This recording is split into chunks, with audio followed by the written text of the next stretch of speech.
Hi, ഇന്ന് നമ്മൾ പരിപ്പ് വെച്ചിട്ട് നല്ല സ്പൈസി ആയിട്ടുള്ള ഒരു സ്നാക്കിൻ്റെ റെസിപ്പിയാണ് ചെയ്യുന്നത്. ഈ ഒരു സ്നാക്ക് കുറച്ച് കാലം നമുക്ക് സ്റ്റോർ ചെയ്തും കൂടി വെക്കാൻ പറ്റുന്നതാണ്. അപ്പം ഇതെങ്ങനെയാണ് റെഡിയാക്കി എടുക്കാൻ നോക്കാം. ഇതിനായിട്ട് ഞാനിപ്പം കുറച്ച് പരിപ്പ് വേവിച്ച് വെച്ചിട്ടുണ്ട്. ഞാനിപ്പോൾ എടുത്തിട്ടുള്ളത് മസൂർ ദാലാണ്, അതായത് ചുവന്ന പരിപ്പ്. ഇപ്പം ഞാൻ ഈ ഒരു സ്നാക്കിന് വേണ്ടിയിട്ട് വേവിച്ചെടുക്കുകയാണ് ചെയ്തത്. 1/2 കപ്പ് പരിപ്പാണ് എടുത്തിട്ടുള്ളത്. നിങ്ങളിപ്പോൾ കറി വെക്കാൻ ഉപയോഗിക്കുന്ന ഏത് പരിപ്പായാലും നിങ്ങൾക്ക് ഇതിനു വേണ്ടി യൂസ് ചെയ്യാം. നിങ്ങൾ പരിപ്പ് കറി വെച്ചിട്ട് ബാക്കി വന്നാലും ആ കറി വെച്ചിട്ട് ഇതേ സെയിം റെസിപ്പി നിങ്ങൾക്ക് ചെയ്യാം. ഇപ്പം എൻ്റെ കയ്യിൽ കറിയൊന്നും ഇല്ലാത്തതുകൊണ്ട് ഞാനിപ്പോൾ 1/2 കപ്പ് പരിപ്പ് എടുത്തിട്ട് മഞ്ഞളിട്ട് ഒന്നങ്ങ് വേവിച്ചെടുത്തിട്ടുണ്ട്. നന്നായിട്ട് തന്നെ വെന്ത് വന്നിട്ടുണ്ട്. ഇനി നമുക്ക് ഈ പരിപ്പിലുള്ള ഈ ഒരു വെള്ളം ഉണ്ടല്ലോ, ഈ ഒരു പരിപ്പിൽ ഒരുപാട് വെള്ളമുണ്ട്. അപ്പം നമുക്ക് ഈ ഒരു വെള്ളം ഒന്ന് വറ്റിച്ചെടുക്കണം. അതിനായിട്ടൊരു ഫ്രൈ പാനിലേക്ക് ഇത് മാറ്റിയിട്ടുണ്ട്. എന്നിട്ട് നമുക്ക് നന്നായിട്ട് തിളച്ചിട്ട് ഈ വെള്ളം കംപ്ലീറ്റ് അങ്ങ് വറ്റിച്ചെടുക്കാം.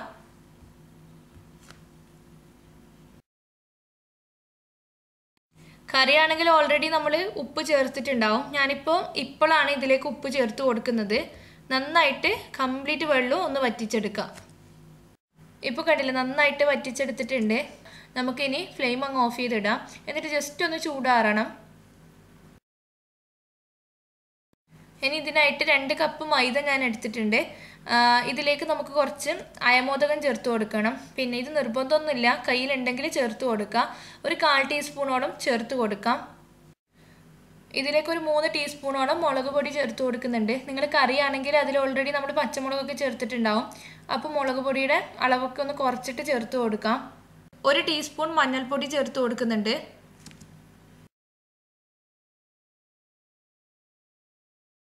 ഒരു 1/4 ടീസ്പൂൺ നല്ല ജീരകം.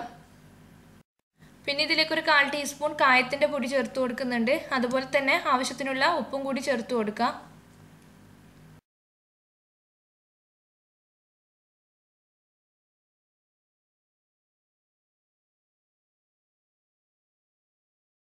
ഒരു 1/2 ടീസ്പൂണോളം ഗരം മസാല,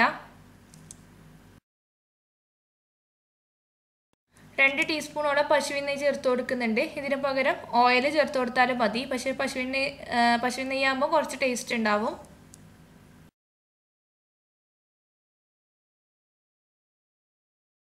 ഇനി ഇതൊക്കെ കൂടിയിട്ട് ആദ്യം നമുക്ക് നന്നായിട്ട് തന്നെ ഒന്ന് മിക്സ് ചെയ്തെടുക്കാം.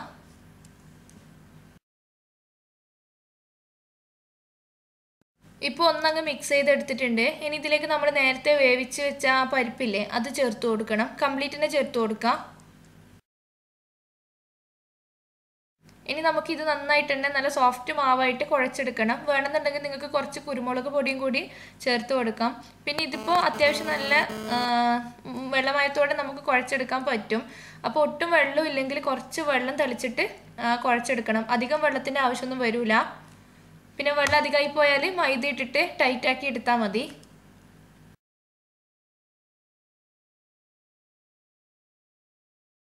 ഇതിപ്പോൾ ഞാൻ നല്ല സോഫ്റ്റായിട്ട് തന്നെ കുഴച്ചെടുത്തിട്ടുണ്ട്. ഇത് നമ്മൾ റെസ്റ്റ് ചെയ്യാൻ വെക്കേണ്ട ആവശ്യമൊന്നുമില്ല. ഇപ്പം തന്നെ നമുക്ക് പരത്തിയെടുക്കാം. നമ്മൾ ഇതിന്ന് കുറച്ച് വലിപ്പത്തിൽ തന്നെ ഉരുളകളാക്കി എടുത്തിട്ട് ചപ്പാത്തി പോലെ നല്ല നൈസായിട്ടൊന്ന് പരത്തിയെടുക്കണം. പിന്നെ പൊടി ആവശ്യമാണെങ്കിൽ മാത്രം കുറച്ച് മൈദ അങ്ങ് തൂവി കൊടുത്തിട്ട് പരത്തിയെടുത്താൽ മതി. ഒരുപാട് പൊടി ആദ്യം ഇട്ട് കൊടുക്കണ്ട. നല്ല തിന്നായിട്ട് തന്നെ ഒന്നങ്ങ് പരത്തിയെടുക്കണം. ഇപ്പോൾ അത്യാവശ്യം നല്ല തിന്നായിട്ട് തന്നെ പരത്തിയെടുത്തിട്ടുണ്ട്. നമുക്കിത് ഷേപ്പ് ചെയ്തെടുക്കണം.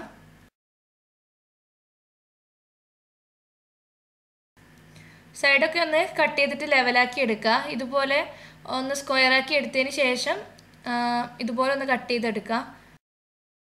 നീളത്തിലൊന്ന് കട്ട് ചെയ്തതിന് ശേഷം അത് പകുതിയാക്കിയാണ് ചെയ്യുന്നത്.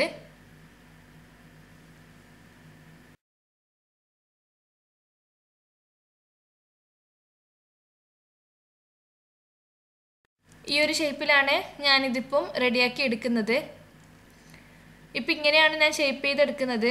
പിന്നെ ഇതിപ്പോൾ കട്ട് ചെയ്യുന്നതിന് പകരം നിങ്ങൾക്ക് 7 ആയിൽ കുറച്ച് വലിയ ഹോൾസുള്ള ചില്ലിട്ടിട്ട് ഒന്ന് എണ്ണയിൽ അങ്ങ് ചുറ്റിച്ചിട്ട് ഫ്രൈ ചെയ്തെടുത്താലും മതി.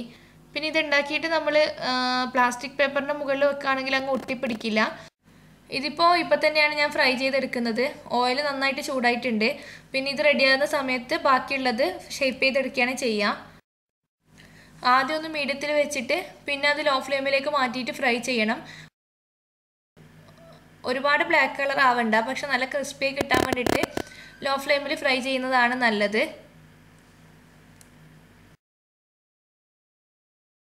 ഈ ഒരു കളറായി കിട്ടിയാൽ മതി. നമുക്കിത് എണ്ണയിൽ നിന്ന് മാറ്റാം. ഇതുപോലെ തന്നെ ബാക്കിയുള്ളതും ഫ്രൈ ചെയ്തെടുക്കാം.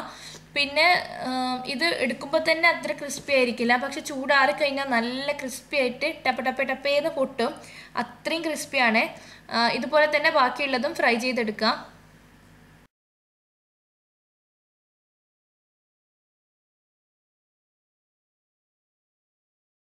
കംപ്ലീറ്റ് ഞാൻ ഫ്രൈ ചെയ്തെടുത്തിട്ടുണ്ട്. നല്ലൊരു ടേസ്റ്റുള്ള ഒരു സ്നാക്കാണിത്. പിന്നെ ഇത് പുറത്തേക്കൊക്കെ കൊണ്ടുപോകാനാണെങ്കിലും നമുക്ക് റെഡിയാക്കി കൊടുത്തേക്കാൻ പറ്റുന്ന ഒരു സ്നാക്കാണ്. കുറച്ച് കാലം സൂക്ഷിക്കാൻ പറ്റും. അപ്പോൾ ട്രൈ ചെയ്ത് നോക്കിയിട്ട് ഫീഡ്ബാക്കൊക്കെ പറയണം. പിന്നെ വീഡിയോ ഇഷ്ടപ്പെടുകയാണെങ്കിൽ ലൈക്ക് ചെയ്യാനും ഷെയർ ചെയ്യാനും സബ്സ്ക്രൈബ് ചെയ്തിട്ടില്ലെങ്കിൽ സബ്സ്ക്രൈബ് ചെയ്യാനും മറക്കരുത്. താങ്ക്